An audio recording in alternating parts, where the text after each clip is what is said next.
Most people envy what they don't truly understand. They see the cars, the clothes, the confidence, the life that looks perfect from a distance, and they wish for it. But they don't see the silence behind the doors, the pressure, the loneliness, the things money can't fix.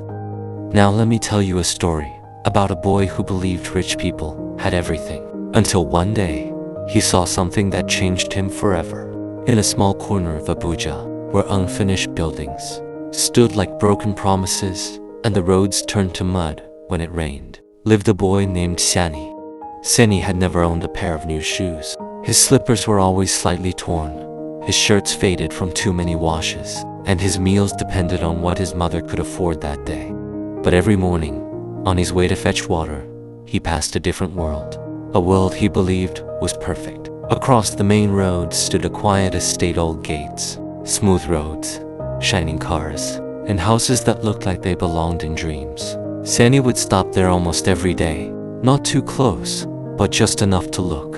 He would watch children step out of big cars, wearing clean uniforms, laughing, holding phones and snacks like life had never told them no. And every time, he told himself the same thing: they don't have problems.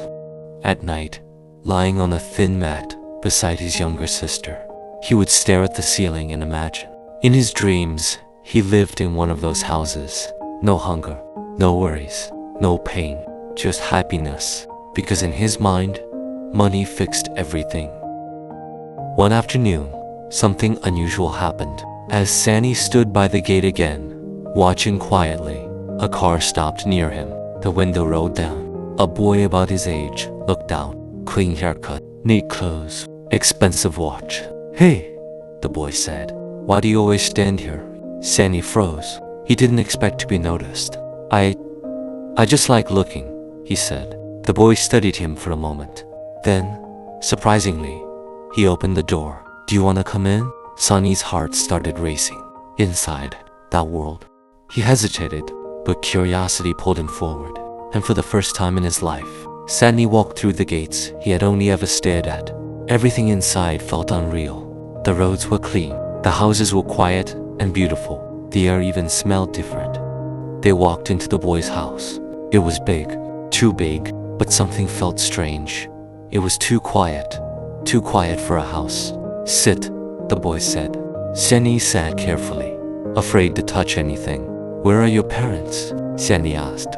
The boy shrugged. "Busy," he replied. A silence filled the room, not peaceful, heavy. "Your house is very nice," Sani said, trying to sound impressed. The boy gave a small smile. "Jara," but it didn't reach his eyes. Then, suddenly, a loud voice echoed from another room. Angry, sharp. Another voice responded, then shouting. Real shouting. Sani flinched. He had heard arguments before, but something about this felt different. Colder, harsher. The boy stood up quickly. "Stay here," he said, but Sani couldn't help it. He followed. At the end of the hallway, he saw them. A man and a woman, dressed well, living in a beautiful house, but shouting like everything was falling apart. "You're never around," the woman yelled. "I'm doing this for this family." The man fired back.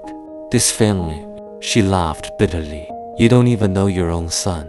The words hit the hallway like something heavy, breaking. Sani froze. He had imagined this house 100 times. In every version, it was quiet, peaceful, perfect. But this sounded like his own home on the worst nights. He slowly turned to look at the boy beside him. The boy's eyes were fixed on the floor. Not surprised, not shocked, just used to it. "Let's go," the boy said quietly. They walked back to the living room, the shouting fading behind them, but not disappearing. It lingered, like something that never really left. Sani didn't know what to say. Everything he had believed felt like it was cracking. "You hear that a lot?" he finally asked. The boy nodded. "Almost every day." Sani swallowed. "But you have everything." The boy let out a soft, tired laugh. "Yeah," he said, "everything except peace." Silence filled the room again. This time, Sani felt it differently. Not as a visitor, but as someone beginning to understand. "My dad is always working," the boy continued. My mom is always angry. They don't talk unless they're shouting. He paused. I stay in my room most of the time. Sanny thought about his own house. The cracked walls, the leaking roof, the nights with little food, but also his mother humming while cooking, his sister laughing at nothing, his father trying, failing sometimes, but still there.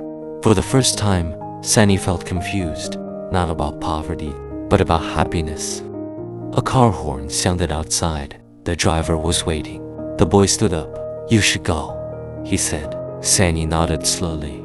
He walked toward the door, then stopped. He turned back. What's your name? He asked. David, the boy replied. Sanny. They stood there for a moment. Two boys, same age, different worlds, same kind of silence. Sanny stepped outside. The gate closed behind him with a soft click. As he walked back down the road, everything looked the same. The mud, the noise, the heat. But something inside him had changed. That night, rain fell hard. Water leaked into their room again. His mother sighed as she tried to move things out of the way. His father sat quietly, tired from the day. Sanny watched them, really watched them. Then his sister slipped on the wet floor and burst into laughter. Not pain, laughter. His mother laughed too. Even his father smiled. And for a moment, just a small moment, the room felt full, not of money, but of something else, something warm, something real.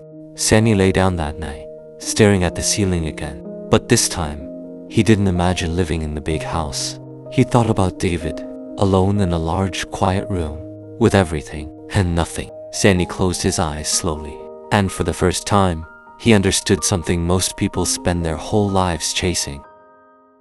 Money can build a house, but it cannot force it to feel like a home. Don't envy what you only see from the outside, because behind many perfect walls are silent struggles you cannot hear. And sometimes, the life you think is small is richer than you realize. Money can build a house, but it cannot build peace. And sometimes, the poorest home holds the richest kind of love.